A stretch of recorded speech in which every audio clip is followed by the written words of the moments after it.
Hi guys, welcome back to class of planning या with Rahul Sharma. तो आज हम बात करेंगे हिस्ट्री में नंबर कैसे लेके आए। Sir, at the last of preparation हमें हिस्ट्री की तैयारी करनी है और हिस्ट्री सबसे बोरिंग सब्जेक्ट जिसको खोलते ही नींद आती। बहुत बड़े स्टूडेंट हैं यहाँ पे हमारे पास बैठे हुए हैं जो कह रहे हैं कि सर चैप्टर नहीं पढ़ना, सिर्फ और सिर्फ समरी बताओ, दैट्स मोर देन अनफ। तो पहले क्लियर करते हैं चैप्टर हैं क्या और उस पर काम कैसे करेंगे। आप बात करते हो हिस्ट्री क्लास 10th के लिए, तो यार बहुत ईजी है ऑनेस्टली। अगर आप बोलते हो सर 3 सेक्शन है हमारे पास, जो तीनों सेक्शन आपको ऑन टी पहुंची। Section 1 events and processes. Events sir ये सबसे इंपॉर्टेंट चैप्टर्स है। ऑनेस्टली अगर आपको बोलूं तो ये वो चैप्टर्स हैं जो आपको बताएंगे कि आपने क्या क्या पढ़ना होगा। Such as the rise of nationalism. से राइज ऑफ नेशनलिज्म, चाहे वो यूरोप हो चाहे वो इन इंडिया हो, दोनों में नेशनलिज्म की बिगिनिंग डिटेल में थोड़ी डिस्कशन करेंगे अभी। नंबर 2 हमारे पास है section 2, that is livelihood economy and societies. Sir livelihood economics क्या होती है? इकोनॉमिक्स को समझने के लिए इकोनॉमिक के फेजेस को समझना। सब इकोनॉमिक है, ये भी डिटेल में डिस्कस करेंगे अभी थोड़ी देर के अंदर। पहला, the making of global world and the age of industrialisation, such as कहता भूमंडलीकृत विश्व का बनना और औद्योगिकरण का युग। आ गया था हमारे पास section 3, that is everyday life, culture and politics, the print culture and the modern world, that is मुद्राकरण, संस्कृति और आधुनिक दुनिया। आप समझते हैं ब्रेक के बाद की बात कैसे पढ़ना है, how will going to study this. First of all major events याद करेंगे आप। I repeat, you guys need to go in a chart जिसमें हम मेजर इवेंट्स को क्लियर करेंगे। सर मेजर इवेंट्स कौन से होंगे? यहां पे हम बात करते हैं यूरोप में नेशनलिज्म कहां शुरू हुआ। The rise of nationalism in Europe, the first point जो आपके दिमाग में होना चाहिए, ये मेजर पॉइंट है। Secondly, the impact of nationalism over Europe and neighbouring countries.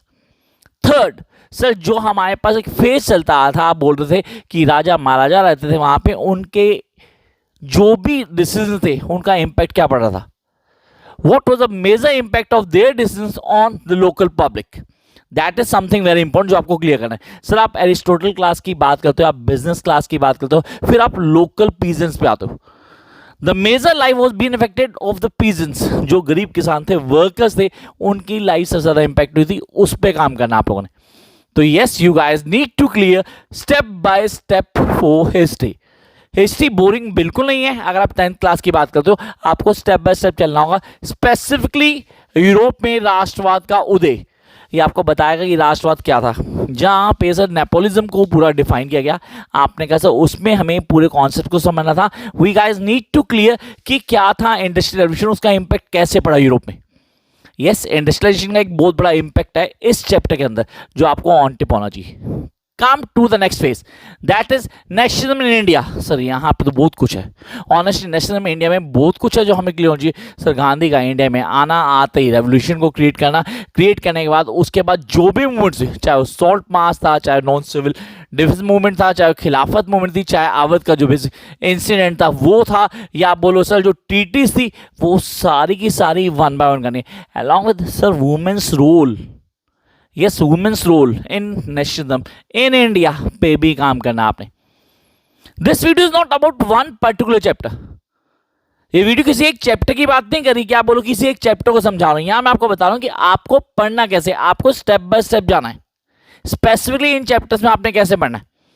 जब आप नोट्स बनाते हो, how to make notes for history class 10 students, आपने मेजर इवेंट्स को क्लियर कर लेना है। कौन कौन से मेजर इवेंट है उनको लिखना है आपने, उनकी एक सीरीज बनानी, जिसको आप फॉलो करोगे तो आपके लिए बहुत इजी रहेगा कि हम समझ पाए।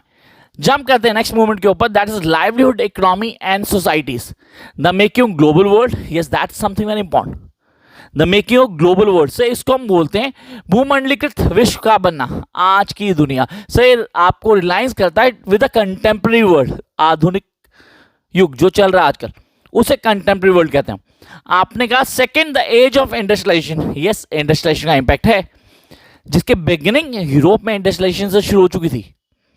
तो आपने कहा उसकी एज ऑफ इंडस्ट्रियलाइजेशन को क्लियर करना है। प्रिंट मीडिया कहाँ से हुई, क्या हुआ, कैसे कॉन्सेप्ट थे, कैसे स्टेप बाय स्टेप चले, वो सब आपके दिमाग में होना चाहिए। Jump to next one, that is section 3, everyday life, culture and politics. ये मेरे पास आता है print culture. Yes, they talk out print culture, they talk out modern world, they talk out मुद्रा, संस्कृति और आधुनिक दुनिया, बार्टर सिस्टम।